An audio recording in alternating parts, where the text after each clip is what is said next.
मिलते जा रहे हैं और सबसे कुछ ना कुछ सीखते आगे बढ़ते जा रहे हैं। सबके अनुभव, सबके गुणों की धारणा से हम भी गुणमूर्त बनते जा रहे हैं। ऐसे ही आज हम सबके साथ अव्यक्त फरिश्ता बनकर हम सभी को सूक्ष्म इशारे देने के लिए हम सबके सम्मुख आ रहे आदरणीय अरुण भाई जी। आप सभी ने देखे हैं, क्योंकि बहुत बार हमको कहाँ ना कहाँ प्रेरणाएं देते रहते हैं। सदा हर्षित मुख, देखिए कितने हर्षित मुख से बात कर रहे हैं। आप भी थोड़ा हर्षित मुख तो हो जाइए, नींद सब उड़ जाता है। आदरणीय भाई जी बचपन से ही ज्ञान में आए, फिर भी वो ज्ञान की बात हमको समझाएंगे किस तरह से, और जो खास आज रमेश भाई जी के साथ का अनुभव हमको सुनाएंगे। रमेश भाई जी जो अकाउंट डिपार्टमेंट के हेड थे, वो भाई जी खास 2010 से 2017 तक अपनी सेवाएं दी है। आप मधुबन में सेवाएं दे रहे हैं और बिदर में भी दादी जी के समय आकर बहुत हार्ड वर्क उन्होंने के पाने की पूरा जिम्मेवारी उन्होंने लिए थे और सबसे मिलनसार नेचर है। ऐसे भाई जी का इस बिदर की धरती में आप सभी भाई बहनों के बीच में बहुत हार्दिक स्वागत है। आप सभी एक हाथ की ताली से, देखो आज 2 गुलदस्ते आ रहे हैं, दोनों बहनें आ जाइए साथ साथ में, आ जाइए, अभी चांस है तो आ जाइए। 2 गुलदस्ते संगारेड्डी और बिदर से 2 गुलदस्ते सामने हैं। भाई जी आप स्वीकार करना जी। बहुत बहुत धन्यवाद आपको। हाँ, और आप देखना इसमें असली कौन सा है, नकली कौन सा है। नो, असली नकली दोनों एक हो गया है अभी। हमारे आप इतना प्यार से दे रहे हैं तो उसमें असली नकली पता नहीं चल रहा है। देखिए दोनों नकली प्यार से लेकर आए ना, इसलिए ना वो नकली भी असली हो रहा है। प्यार इसमें समाया हुआ है। तो जी बहुत जी बहुत जी जी। थैंक्स है भाई जी का हम सबके बीच में और एक बार वेलकम है। तो भाई जी का अनुभव से हम भी कहेंगे, हम भी परिवर्तन होते जाएंगे। और खास भाई जी को बहुत भाषाएं आती है, जितने भाई बहने सुन रहे ना, खास कन्नड़ा भी आता है, तेलुगु भी आता है, कन्नड़ा, तेलुगु, गुजराती भी आता तमिल, है, इंग्लिश। मराठी भी आता है, इंग्लिश तो आता ही है, और हिंदी तो हमारी भाषा है ही है। इतना तो मुझे और मालूम है। मारवाड़ी भी है, मारवाड़ी भी आता अच्छा, है। देखिए इतनी भाषा, क्योंकि भाषा ना सबसे बड़ी विशेषता है। तो भाई जी का हम अनुभव अभी हम सभी सुनेंगे। भाई जी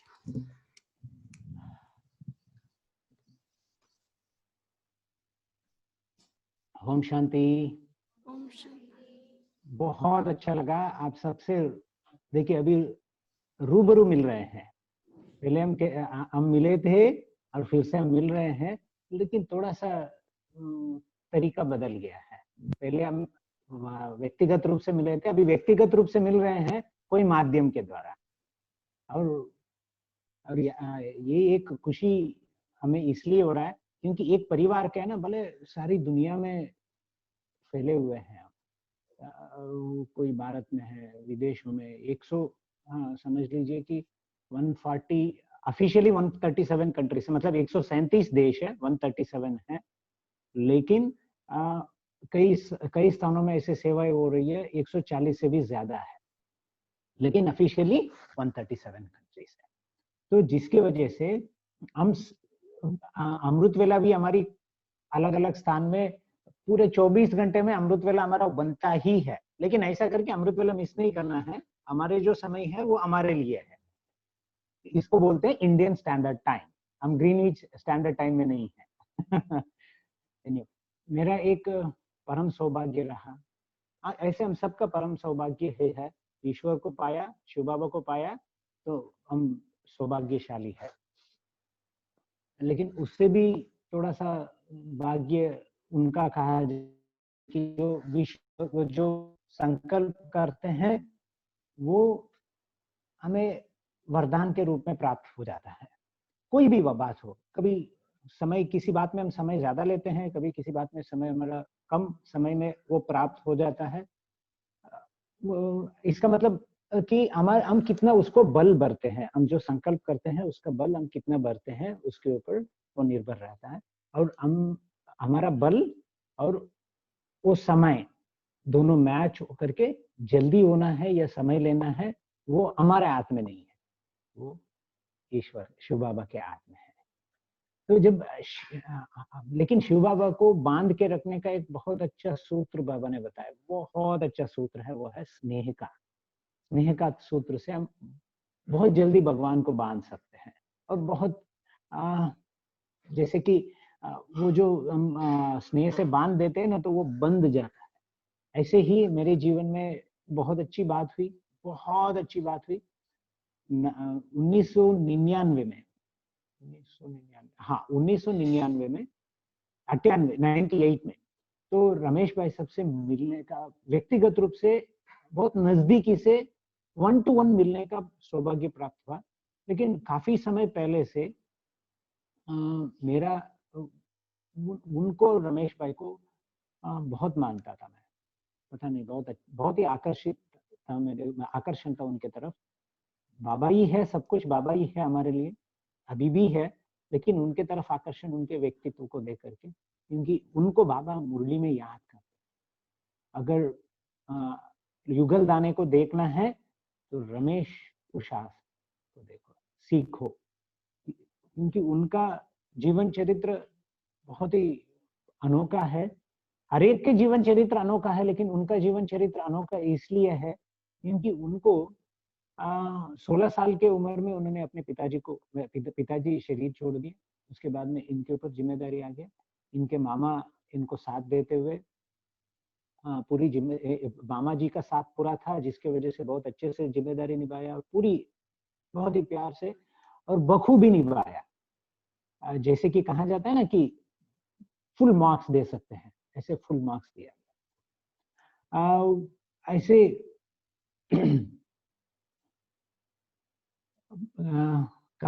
सबको रमेश भाई साहब के बारे में सुना है ना? स्टूडेंट्स जो भी है रमेश भाई साहब को जानते हैं सब लोग? हाथ उठाइए अगर जानते हैं तो। जानते हैं ना? वाह वाह वाह वाह। और बहनें, खास करके बहनें तो जानते ही है। और उसमें भी संगारेड्डी और बीदर की बहनों को बहुत अच्छे से पालना मिली हुई है रमेश भाई। बहनें भी है और भाई लोग भी है। जिस समय पे भाई साहब कहीं भी सफर नहीं करते थे, उस समय पे भाई साहब संगारेड्डी में आए।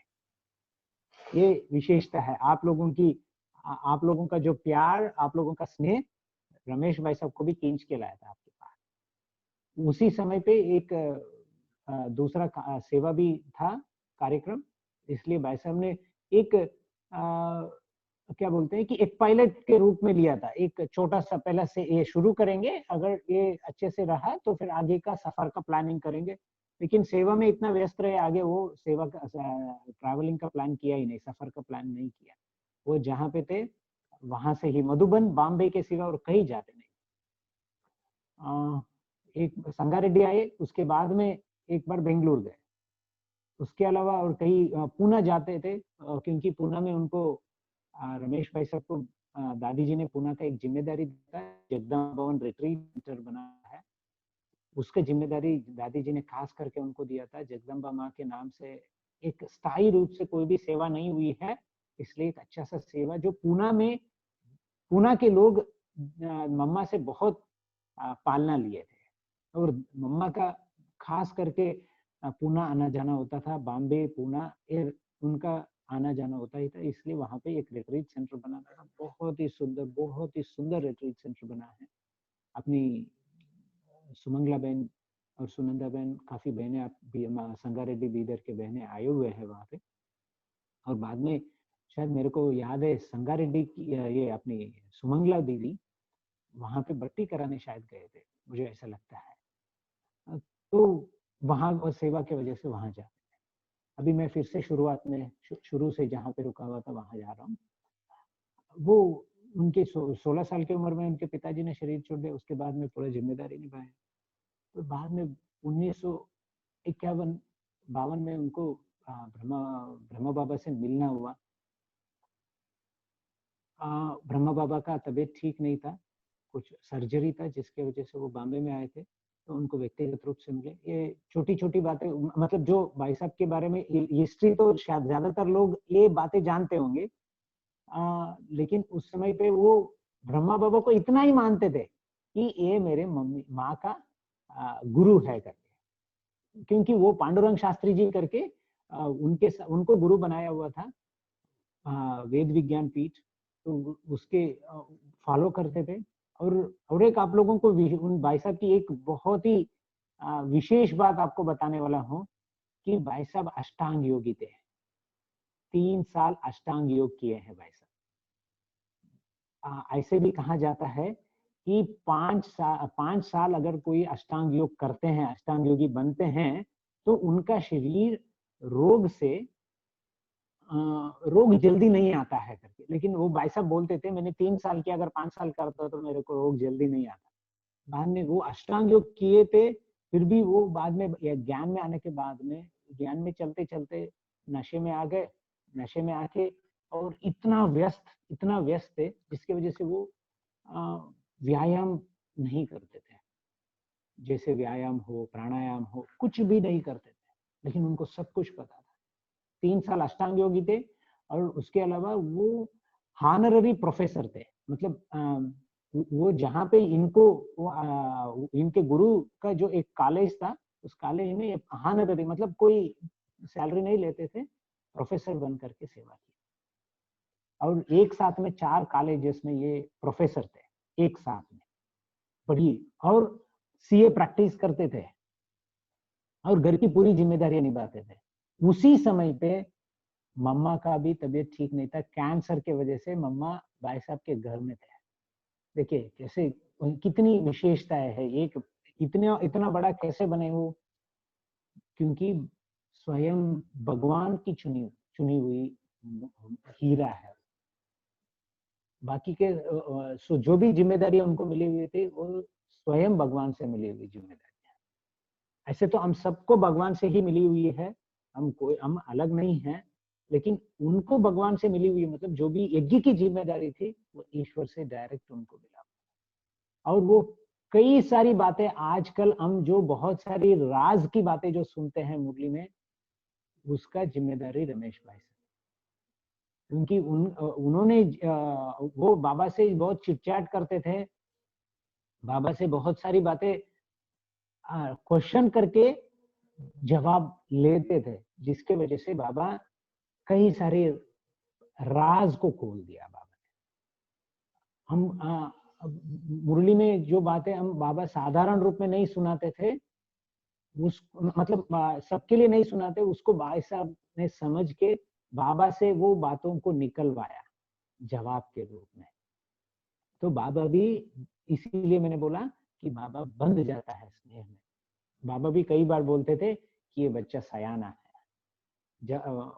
बाबा को बांध देते थे कि जवाब देना ही पड़ता बाबा। और बहुत सारी ऐसी विशेष सेवाओं में रमेश भाई साहब का हाथ रहा।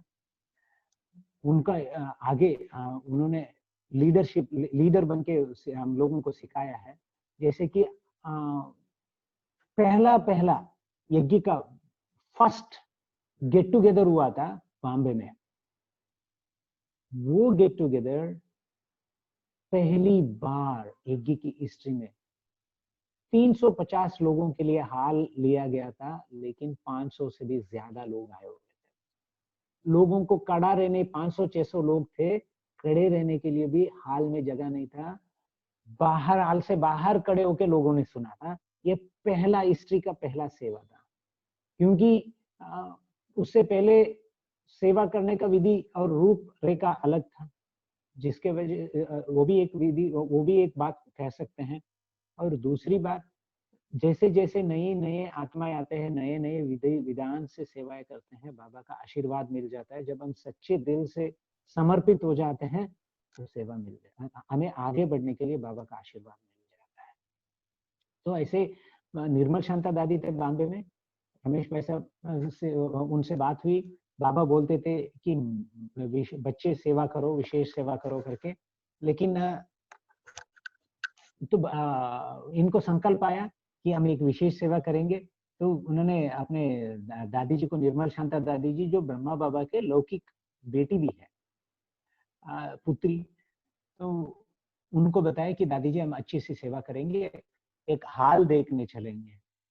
तो वो पहला एक हाल दिखाने गए, वो शायद 1000 लोगों का था। तो दादी जी ने बोला, रमेश 1000 लोग, इतने लोग कहाँ से आएंगे? आप 5-10 लोग मुश्किल से बुलाने से आते हैं और आप इतना बड़ा हाल देख रहे हैं। तो उन्होंने बोला, दादी जी आप निश्चिंत रहिए, वो आप हमको छोड़ दीजिए। हम लोग, क्योंकि वो एक युवा संघ के सेक्रेटरी भी थे मुंबई में, जिसके वजह से उनको अनुभव था, यूथ ऑर्गेनाइजेशन जो बोलते हैं ना, तो उसमें तो उनको अनुभव था। तो उन्होंने बोला कि दादी जी वो हमको छोड़ दीजिए, वो हम करेंगे, आप निश्चिंत रहिए। हम लोग तो पैसा देके हम इतने लोगों को इकट्ठा करते तो फ्री है, इसमें तो हम इकट्ठा कर सकते हैं, हम इकट्ठा करेंगे। तो दादी जी ने मना किया, नहीं इतना बड़ा हाल नहीं है। फिर देखते देखते एक 350 लोगों के कैपेसिटी वाला या 400 लोगों के कैपेसिटी वाला हाल उन्होंने ढूंढा। तो दादी जी को पसंद आया, वो एसी वाला हाल था। तो दादी जी को पसंद आया तो वो हाल उन्होंने फाइनल किया और प्रचार किया, सबको बताया गया, पर्चे बांटे गए। उसमें ये लोग जैसे लौकिक में करते हैं वैसे ही बातों को हाईलाइट करके दिखाया था कि इसमें एक नृत्य नाटिका भी रहेगी करके बताया था। जो नृत्य नाटिका उषा बेन जी स्वयं किए थे, उसमें उस प्रोग्राम की विशेषता यह है कि उषा बेन जी उसमें 3 रोल निभाया, 3-4 रोल, कई रोल निभाए। कि एक उन्होंने कैंपेनिंग किया, मतलब स्टेज सेक्रेटरी का भी किया, उन्होंने स्टेज को संभाला और वेलकम स्पीच भी दिया और ड्रामा भी किए। उसके बाद में ज्ञान को भी समझाना पड़ा उनको ही, क्योंकि दादी जी थे वहां पे, लेकिन दादी जी को स्टेज पे ही नहीं आ पाए। इतने लोग इकट्ठे हो गए थे, इतने लोग इकट्ठे हो गए थे। दादी जी बाहर बैठ के लोगों को समझा रहे थे, क्योंकि बाहर के जिनको सुनने में नहीं आ रहा था उनको ज्ञान दादी जी उनको वहां पे बैठ के सुना रहे थे। तो दादी जी बहुत खुश हो गए और अनाउंस कर रहे हैं, दादी जी जा नहीं पा रहे हैं अंदर। तो फिर उषा बेन जी ने ही वो पार्ट भी निभाया, रमेश भाई साहब भी ने भी निभाया। तो कहने का भाव यह है कि उनमें इतनी समर्पण भाव था, इतनी समर्पण कि सीए प्रैक्टिस भी करते थे, चार्टेड अकाउंटेंसी प्रैक्टिस करते थे। 800 से भी ज्यादा उनके क्लाइंट्स थे 1984 तक। 800 क्लाइंट्स बहुत बड़ी बात होती है। आजकल एक चार्टेड अकाउंटेंट के पास में 50 या 100 भी होता है तो बहुत बड़ा माना जाता है, लेकिन भाई साहब के पास 800 क्लाइंट्स, 800 से भी ज्यादा क्लाइंट्स थे। इनके पास इनकम टैक्स के चार्टेड अकाउंटेंट थे, सेल्स टैक्स भी करते थे, लेकिन ज्यादातर इनकम टैक्स का ही करते थे। इनकी विशेषता इनकम टैक्स में। तो और एक बात आपको नोट करने की बात है कि रमेश भाई साहब को, भाई साहब कभी इनकम टैक्स की केस, कभी एक भी केस आ रहे नहीं थे उनके जीवन में। ये बहुत बड़ी विशेष बात है। एक चार्टेड अकाउंटेंट एक भी इनकम टैक्स का केस नहीं आ रहा। और इनके पास जो भी क्लाइंट्स आते थे, और भी एक विशेष बात है कि शायद आपको सुन के हैरानी होगी, बहुत कम लोगों को ये सिद्धि होता है। हमने भी देखा है, वो एक साथ में हम लिखते हैं ना, तो हम बात नहीं कर सकते हैं। हम बात करते हैं तो लिख नहीं सकते, एक साथ में दोनों नहीं कर सकते हैं। ग्रहण शक्ति नहीं, कईयों को नहीं होता है, सबको नहीं बोल रहा, बहुत कम लोगों को होता है एक साथ में बात करते हुए लिखना। क्योंकि सामने भाई साहब चार्टेड अकाउंटेंट थे और जिस समय की बात मैं बता रहा हूँ उस समय पे कोई कंप्यूटर नहीं था भारत में। लिख के profit and loss account, balance sheet, ये सब बनता था। फाइनलाइजेशन लिख के हाथ से लिखना पड़ता था रजिस्टर में। और हमारी बहनें भी अनुभवी है, सुमंगला बहन, उनको काफी सारी बातें पता है। तो उस समय पे रजिस्टर में लिखते थे रमेश भाई साहब। समझिए कि क्लाइंट उनके सामने आए हैं, तो क्लाइंट से बात करते समय वो लिखते लिखते बात करते थे। कई बार ऐसे होता था कि उनको फुर्सत नहीं होता था कि काम रोक के सामने वाले से बात करे, उतना फुर्सत नहीं होता, क्योंकि उनको यज्ञ की सेवा भी संभालना था और चार्टेड अकाउंटेंट थे तो चार्टेड अकाउंटेंट की सेवा भी संभालते थे, साथ में केसेस भी था उनका इनकम टैक्स का, वो भी करते थे, क्योंकि ये लायर पढ़ाई किया था बने, मतलब प्रैक्टिस नहीं कर सकते थे। सीए बने, सीए और लायर दोनों पढ़ाई किया है एक इंसान, तो उनको दोनों में से एक प्रैक्टिस कर सकते हैं, या चार्टेड अकाउंटेंट या वकील, दोनों में से एक, दोनों एक साथ में नहीं कर सकते। हाँ, बाकी पढ़ाई कर सकते हैं और सलाह मशुरा कर सकते हैं, ऑफिशियली लिख के नहीं कर सकते हैं, केस लड़ने नहीं जा सकते। तो इनको कानून की बातें, काफी सारी बातें, बहुत सारी बातें, कानून की बातें समझने के लिए ये पढ़ाई भी करते थे। और इनके पिताजी जब शरीर छोड़ दिया, उनके पिताजी शेयर मार्केट में इन्वेस्ट करते थे, ट्रेडर भी थे, इन्वेस्ट भी करते थे वो। और उनके पिताजी बैंक ऑफ बड़ौदा जो बना है, बैंक ऑफ बड़ौदा का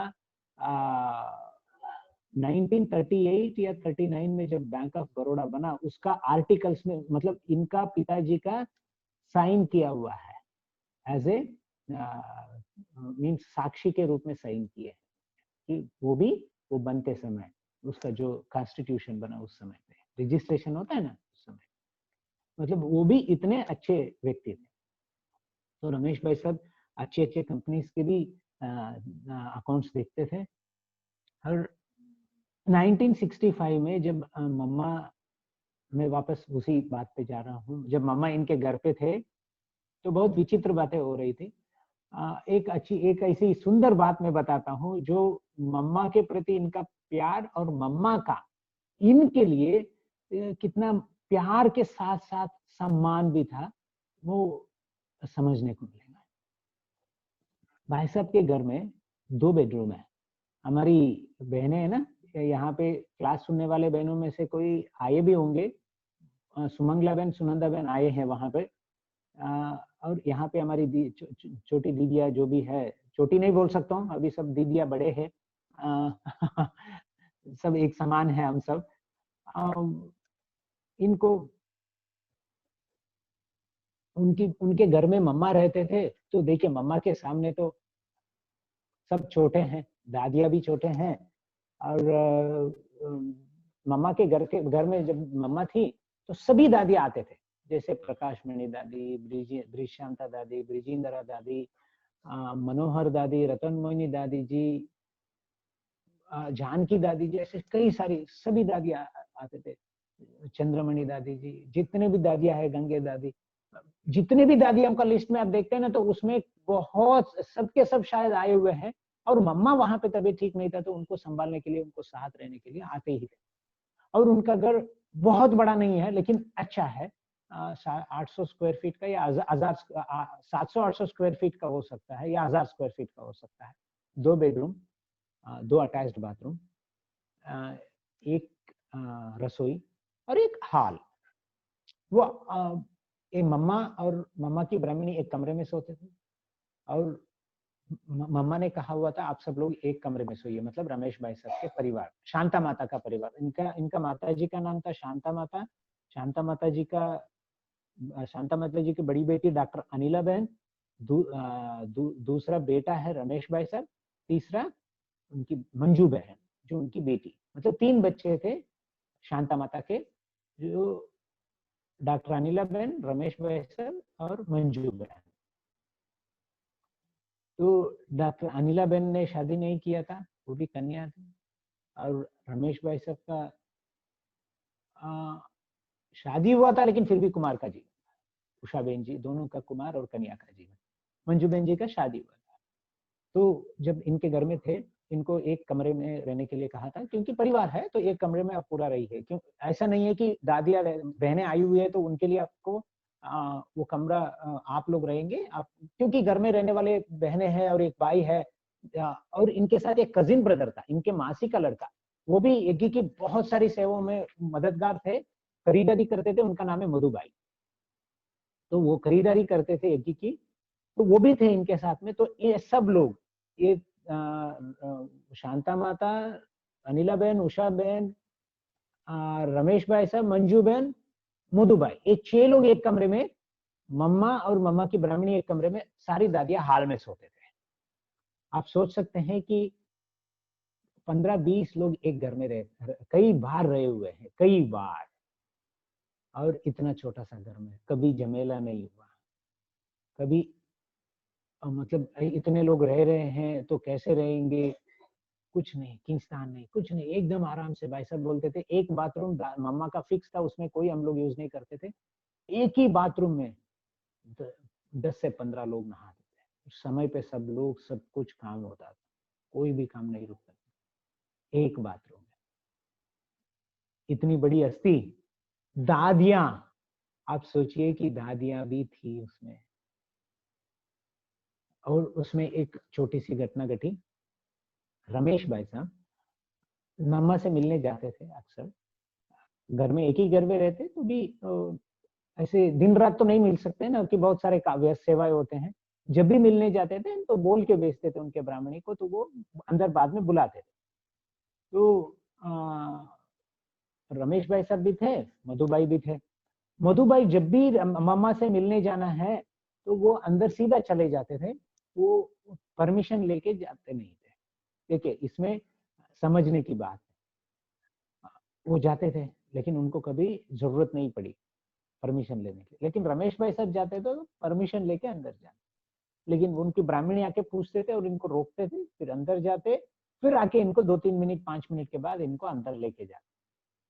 तो रमेश भाई साहब को एक बार, उनको कोई भी बात समझने की ऐसे समझ, बिना समझे तो वो मानते नहीं थे, वो समझते थे। तो इसलिए उन्होंने एक बार मम्मा से पूछ लिया, मम्मा हमेशा मधु जब आता है तो अब सीधा वो अंदर आता है, आप मिल लेते हैं, लेकिन मैं जब भी आता हूँ आपकी ब्राह्मणी मुझे बाहर रोकते हैं और 2-4-5 मिनट के बाद में बुलाते हैं, फिर आप मेरे से मिलते हैं, ऐसा क्यों, ऐसा डिफरेंशिएट क्यों करते हैं आप, तारतम्य क्यों करते हैं हम दोनों के बीच में।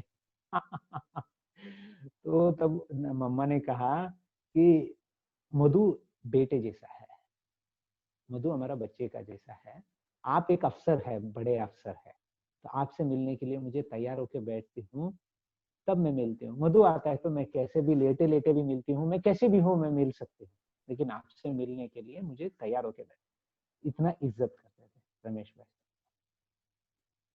मतलब मेरा ये बात सुनाते हुए थोड़ा सा दिल भर गया, क्योंकि इतनी ऊंची विशेषता मम्मा मम्मा की, इतनी ऊंची विशेषता कि सबको मान सम्मान देते थे मम्मा।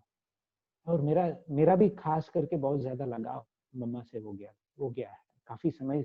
मैं जब से आया हूँ मम्मा को बहुत मानता हूँ। तो और एक बात है, विचित्र बात है, आप लोगों को हंसी आएगी, खुशी भी होगी और हंसी भी आएगी। हम रमेश भाई साहब से जब पहली बार मिले थे ना, वो बड़ा विचित्र घटना है, ये मम्मा का सुना दिया। फिर ब्रह्मा बाबा से भी बहुत नजदीक थे रमेश भाई साहब। ये जो चित्र बना हुआ है ना 7 दिन का जो चित्र, वो चित्र बनाने में रमेश भाई साहब लीडर थे। यानी बाबा ही लीडर है, लेकिन रमेश भाई साहब की आइडिया थी। बाबा जब बोलते थे विहंग मार्ग की सेवा करो, विहंग मार्ग की सेवा करो मुरली में, तो भाई साहब ने पत्र लिखा बाबा को, बाबा विहंग मार्ग की सेवा करनी है तो कैसे करना है। तो बाबा बोलते थे कि बच्चे प्लान बनाओ। तो भाई साहब को आइडिया आया कि विहंग मार्ग की सेवा करनी है तो कुछ चित्र चाहिए, चित्र बनेगा तो आसान है समझाने के लिए। तो उन्होंने क्या किया, चित्र प्रदर्शनी बनाने के लिए बाबा को लिखा कि बाबा हम ऐसे बनाना चाहते हैं। तो बाबा पहले मना किए, दूसरी बार मना किए, तो भाई साहब ने मम्मा को लिखा, तो मम्मा मान गए। तो मम्मा ने बाबा को समझाया, तो फिर मम्मा को समझाया तो मम्मा ने बाबा को समझा करके उनको परमिशन दिया। इन्होंने एक टीम बनाया, वो टीम बॉम्बे में रहा। विश्वरतन दादा भी थे, विश्वरतन दादा भी बॉम्बे में गए, बॉम्बे में रहे और इन्होंने बनाना शुरू किया। ये बना करके बाबा को भेजते थे, वहां पे करेक्शन होके मधुबन आता था, बॉम्बे आता, फिर ये लोग उसको फेयर करते थे। ये जो लिख के भेजते थे उसको प्रकाश मणि दादी जी से बाबा करेक्शन करवाते। तो इनको जब आया तो इनको बड़ा अच्छा लगा। इन्होंने कहा कि बाबा कि ऐसे क्यों नहीं कर सकते आप, जो करेक्शन कर रहे हैं उनको ही यहाँ पे भेज दीजिए, तो करेक्शन करना आसान हो जाएगा, क्योंकि आपकी भाषा वो समझ जाते हैं, आपकी भावनाओं को समझते हैं, तो ये हमारा काम जल्दी हो जाएगा। तो मम्मा ने प्रकाश मणि दादी जी को बॉम्बे भेज दिया। फिर वहां पे रह करके सब लोग मिल के एक चित्र बनाए। तो इसीलिए कई चित्रों में नीचे आप देख सकते हैं रमेश करके लिखा हुआ है, लेफ्ट राइट साइड कॉर्नर में नीचे में आप देख सकते हैं रमेश लिखा हुआ है। कोई एक आध चित्र, कुछ चित्र में लिखा हुआ है, सब में पता नहीं मुझे, मैं बता, आप देख सकते हैं।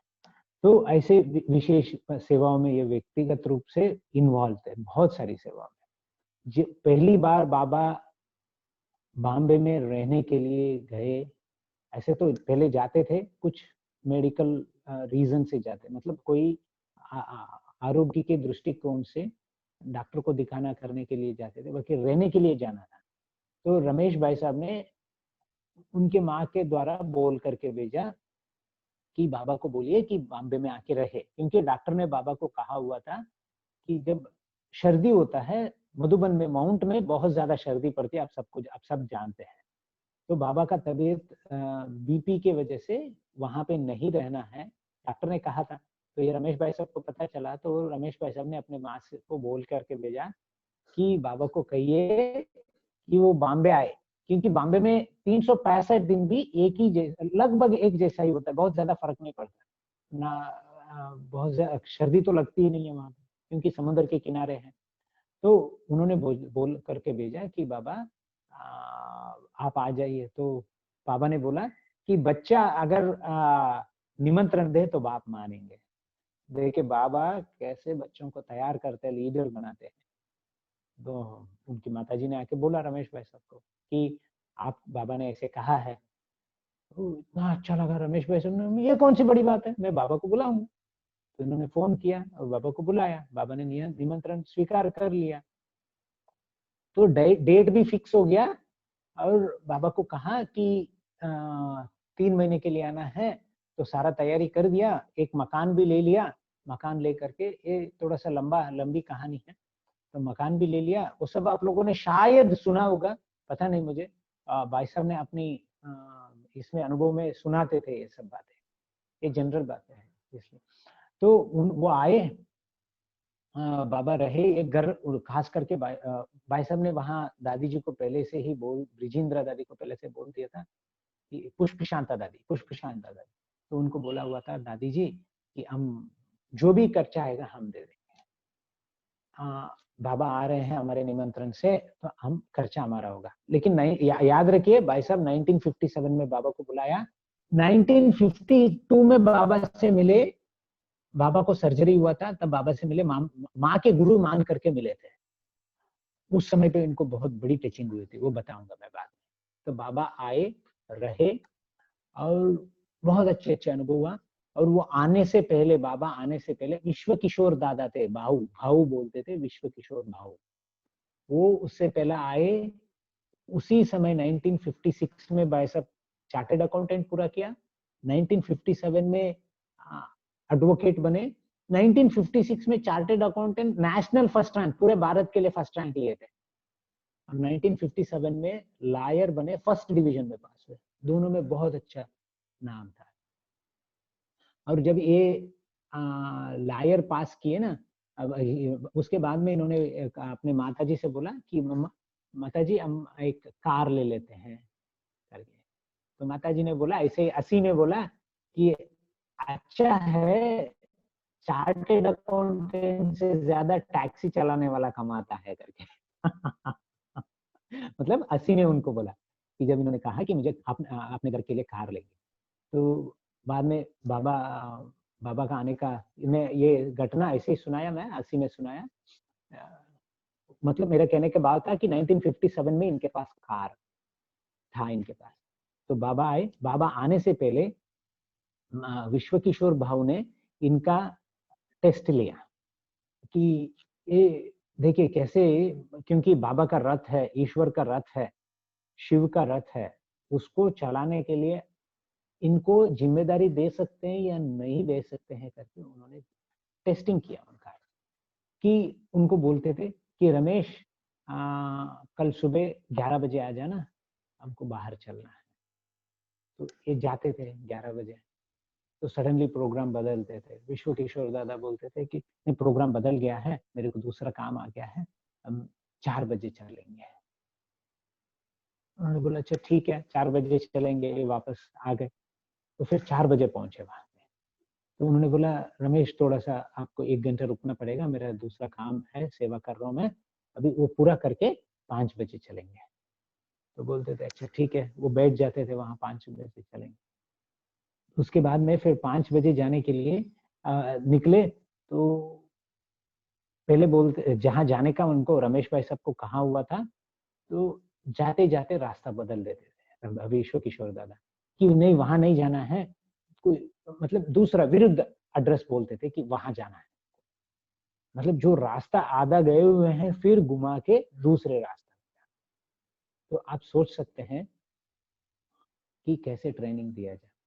तो वहां वहां ले जाते थे, फिर वो काम करने के बाद में बताया जाता था एक काम के लिए, फिर 2-3 काम करते थे कि वहां से दूसरी जगह लेके गए, वो काम कर लिया। मतलब ऐसे इनको टेस्टिंग लिया जाता और इनका ड्राइविंग चेक करते थे, टाइम परफेक्ट है, डिसिप्लिन है या नहीं है, एक्यूरेट टाइम पे आते हैं या नहीं है, और इनके अंदर सहन शक्ति कितना है, और ये कितना बड़ों का मान सम्मान रखते हैं, इनको वो सेवा दे सकते हैं या नहीं दे सकते हैं, ऐसे करके टेस्ट करते।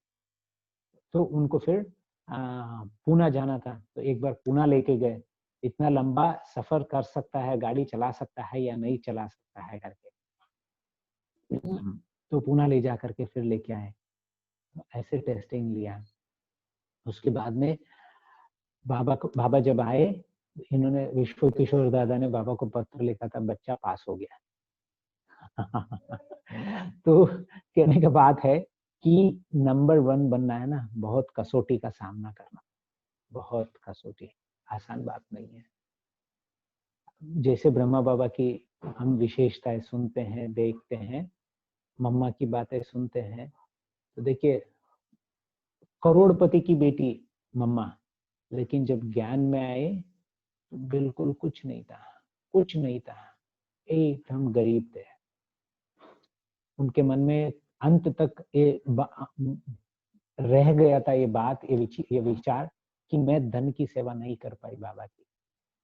वैसे रमेश भाई सब पूरा संभाला बाबा को, और उन्होंने एक विशेष बात बताई कि बाबा थे तो बाबा हम सबको इतना प्यार देते थे, इतना पालना देते थे कि हर एक बात में ये अनुभव किया कि माँ और बाप का पालना एक व्यक्ति से कैसे मिल सकता है, वो हमने अनुभव किया। बाबा बाप भी थे तो माँ भी थे, दोनों का पालना बाबा ने दिया हमको। और हर एक बात में बाबा इतना सहनशील होकर के हमारे साथ पेश आते थे कि हमको हर बात में सीखने को मिलता था। लेकिन उस समय पर ध्यान देने की बात यह है कि भाई साहब ज्ञान में नहीं चलते थे, वो अपने माँ का गुरु मान करके ही इज्जत करते थे ब्रह्मा बाबा को। 1961 में भाई साहब रेगुलर ज्ञान में चलने लगे, तब तक वो अपनी योग साधना में थे और बाकी के कामों में व्यस्त रहते थे। जैसे कि चार्टेड अकाउंटेंट भी थे, उसमें प्रोफेसर, 4-4 कॉलेज में प्रोफेसर थे। एक साथ में 4 कॉलेज में प्रोफेसर बनना बहुत बड़ी बात है। ये सब करते थे जिसके वजह से उनको ये बहुत इज्जत करते थे, मम्मा बाबा का बहुत इज्जत करते थे। लेकिन ज्ञान में रेगुलर मुरली सुनने लगे एक 61 से, लेकिन वो सुनते थे, ज्ञान सुनते थे, सब कुछ करते थे, लेकिन बाबा को अपने माँ का गुरु मानते थे। लेकिन फिर ऐसे माना जाता है, तो दादिया बोलते थे कि नहीं रमेश आप 52 से ज्ञान में हैं, आप ऐसे नहीं बोलोगे। लेकिन मैं इसलिए बोल रहा हूँ कि वो हमको कितना डेडिकेशन, समर्पित भाव होनी चाहिए, हमारे अंदर कितना समर्पित भाव से हमें रहना चाहिए, इसलिए मैं ये बात बता रहा हूँ। तो ज्ञान में बाबा को इतना सब सेवा किया बाबा की, पूना भी लेके जाते थे और बाबा को रेगुलर वॉकिंग में ले जाना, घूमने के लिए ले जाना, क्लासेस कराने ले जाना, और भोजन के लिए कहीं जाना है तो वहां ले जाना, सब कुछ करते थे। ध्यान देने की बात है, सब कुछ करते थे, अपने घर की जिम्मेदारी निभाते थे, अपना प्रोफेशन जो चार्टेड अकाउंटेंट थे उसको भी निभाते थे पूरी तरह से, प्रोफेसर भी थे वो भी करते थे, सब कुछ करते हुए इतनी समर्पित भाव से सेवा किया उन्होंने। ये ऊंची बात है। अभी ये बात पूरा हुआ। बाबा और भी ये काफी बड़ी बड़ी है बात, उसको समेट रहा हूँ क्योंकि अभी मेरे पास सिर्फ 5 मिनट है।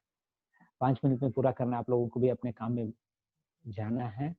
आप लोगों को ज्यादा मेरी तो लालसा है, मेरा तो इच्छा है कि और सुनाओ, खत्म नहीं हो रहा है, लेकिन समेटना है।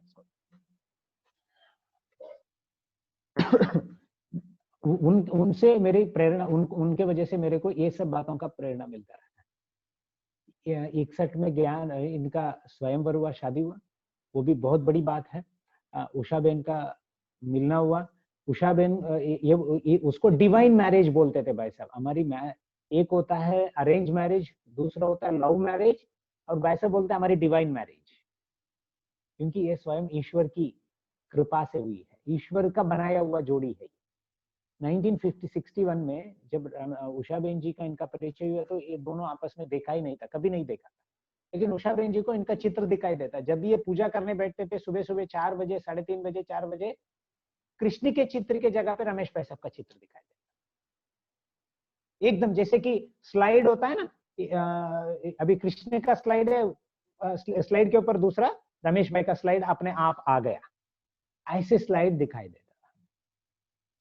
तो एकदम कृष्ण का चित्र में रमेश भाई साहब का आ गया, ये घबरा जाते थे कि क्या हो गया।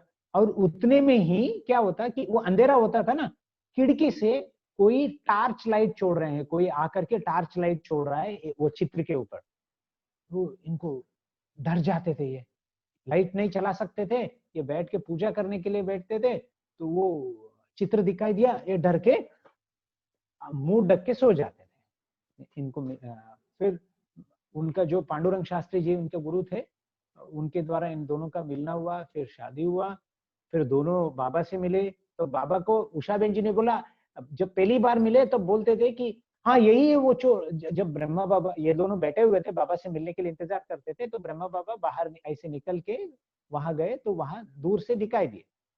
तो उषा बेन जी ने बोला ये वही चोर है जिसने टार्च लगाता था, मेरे पूजा भंग करता था करके। उन्होंने बोला, तो रमेश भाई ने बोला नहीं नहीं ये चोर नहीं है, ये गुरु है, ऐसे नहीं बोलते। उन्होंने बोला नहीं ये वही है जो टार्च लगाते थे और आपका चित्र दिखाई देता था, ये वही है। तो तब रमेश भाई साहब को अनुभव हो गया कि ये भगवान की ही 100% पूरी तरह से निश्चय हो गया कि ये भगवान का ही ज्ञान है, भगवान की इच्छा से हमारी शादी हुई है। जब 1951 में जब इनके पिताजी का देहांत हुआ था, तब का भी एक छोटी सी घटना है, जल्दी सुना देता हूँ, अभी 2 मिनट है। भोग लगाने गए थे, तब इनके माताजी को बाबा के ऊपर निश्चय हो गया। भोग लगाने जब गए, संदेशी गए, वापस आए, उन्होंने बोला कि बच्चे का इच्छा है कि पान रखा नहीं है भोग में, बच्चे को पान बहुत पसंद। तो जब इनके माताजी को, रमेश भाई साहब को बहुत इतना अच्छा लगा कि इन्होंने कभी बताया नहीं था संदेशी को, उनके पिताजी को क्या क्या पसंद था। तो उन्होंने जब ये बात आके बताया तो इनको निश्चय हो गया कि ये भगवान का है। उनके माताजी का जो डिप्रेशन में थे, वो डिप्रेशन खत्म हो गया, बहुत दुखी थे, वो दुख खत्म हो गया जिसके वजह से। तो ऐसे 1961 में ज्ञान में आए। उसके बाद मम्मा इनके घर में 3 बार रहे, एक बार 5 महीना, एक बार 6 महीना, एक बार 7 महीना, ऐसे। हाँ 7 महीना पहली बार रहे, 3 महीना या 4 महीना, टोटल 18 महीना रहे हुए बाबा। और लास्ट में जब मम्मा को कैंसर था, तब इनके घर में रह के ही और बाबा को इन्होंने ही समझाया कि मम्मा को हमारे घर में रखना है। तो इनके घर में रख के, क्योंकि इनकी बड़ी बहन डॉक्टर अनिला बहन डॉक्टर थे, तो उनका ट्रीटमेंट करा सकते हैं। तो ऐसे एक के बाद एक घटना है, आपको सुनाया कि उनके घर में मम्मा भी रहे 18 महीना।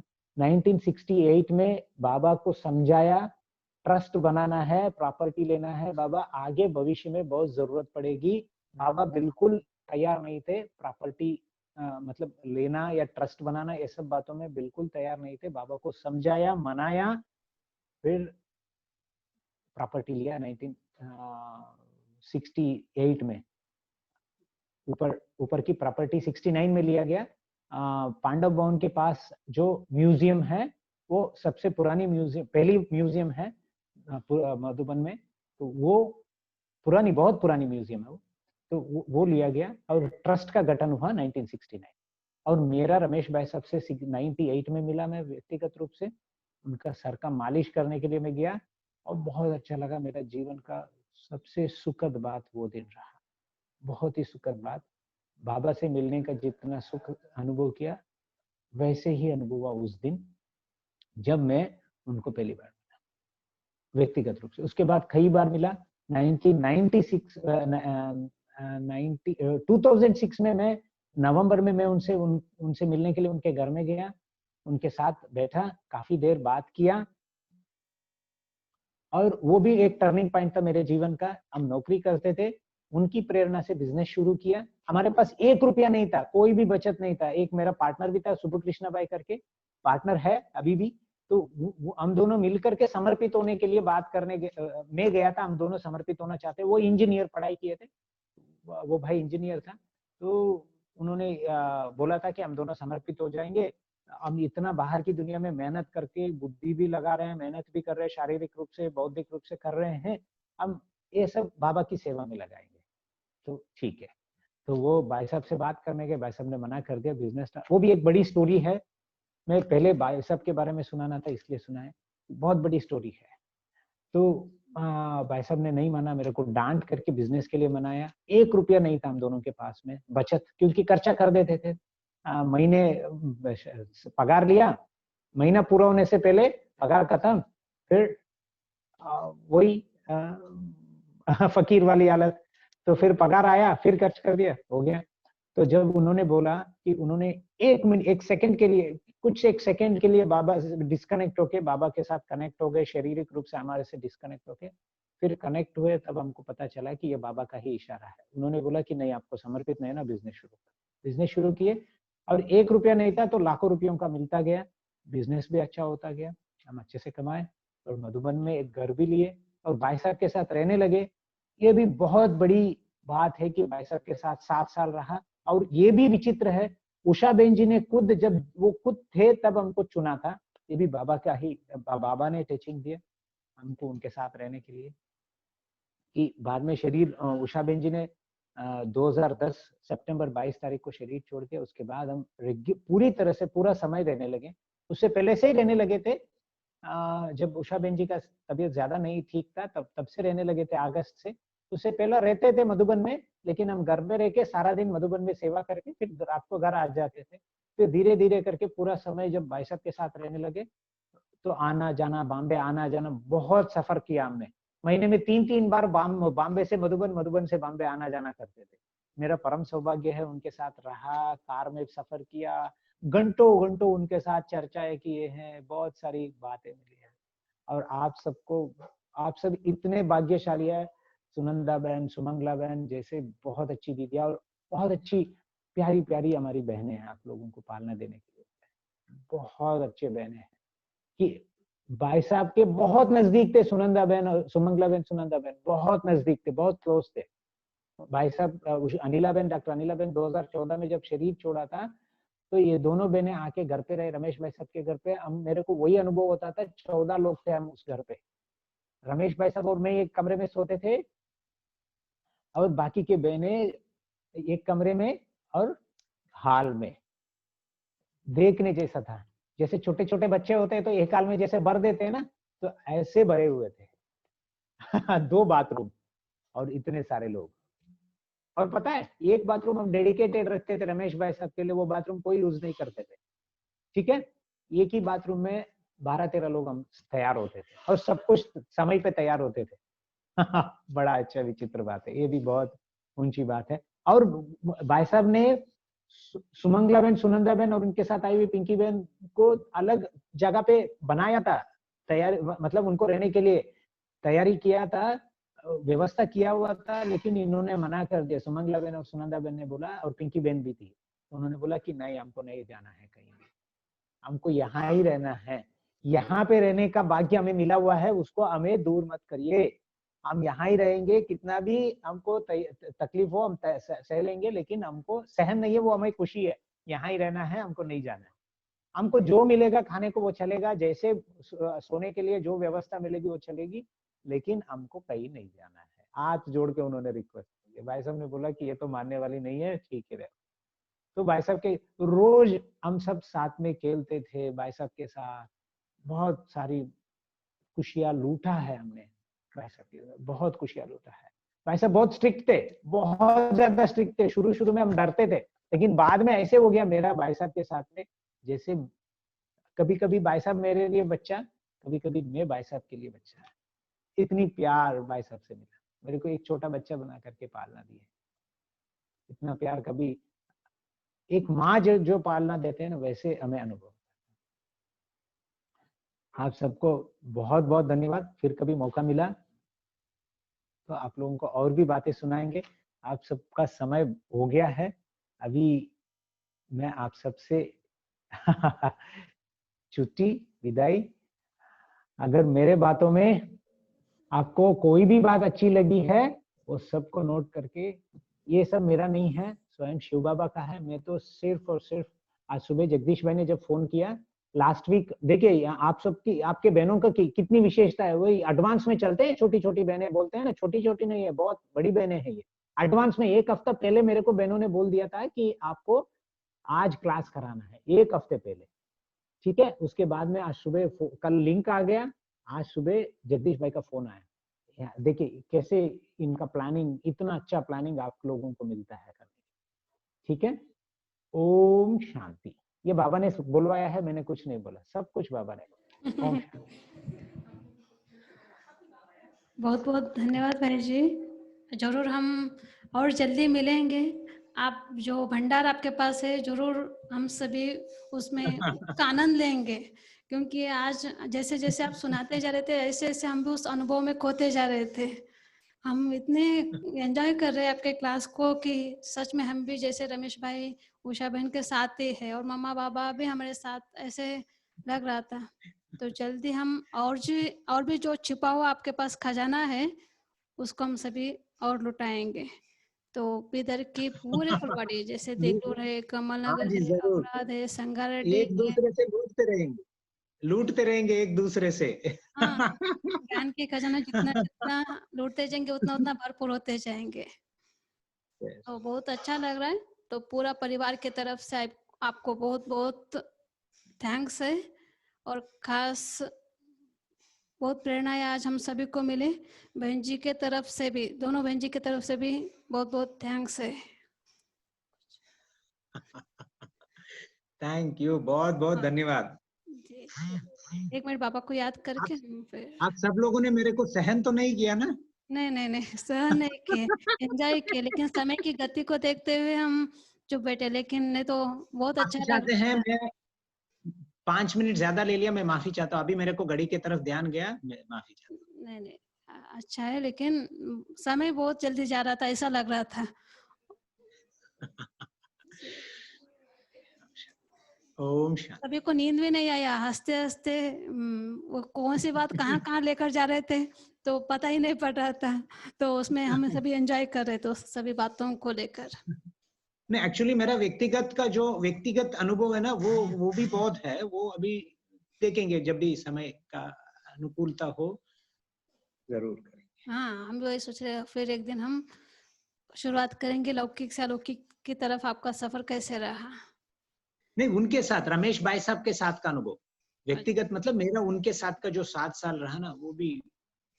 जी, किस तरह से था? ठीक, ओके, ओम शांति। चलिए जी, okay, thank you. Om Shanti.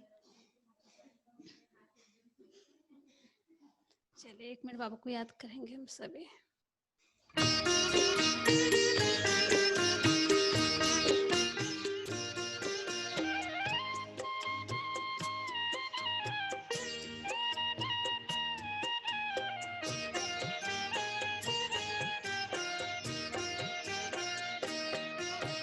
आपने संवार दी मेरी जिंदगानी, हम पे की आपने बड़ी मेहरबानी। मेरे बाबा मुझको दी खुशियाँ बेपनाह, मेरे बाबा मुझको दी खुशियाँ बेपनाह। आपकी इनायतें हैं आपकी निशानी, आपने संवार दी मेरी जिंदगानी।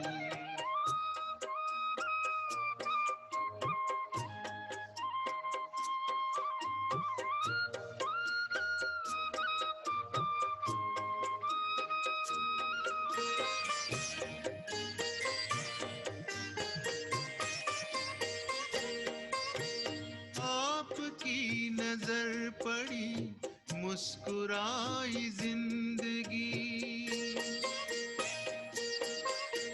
सोई जो नसीब की लकीर वो सभी जगी। रोम रोम कहते प्रभु प्यार की कहानी, रोम रोम कहते प्रभु प्यार की कहानी। आपने संवार दी मेरी जिंदगानी, हम पे की आपने बड़ी मेहरबानी।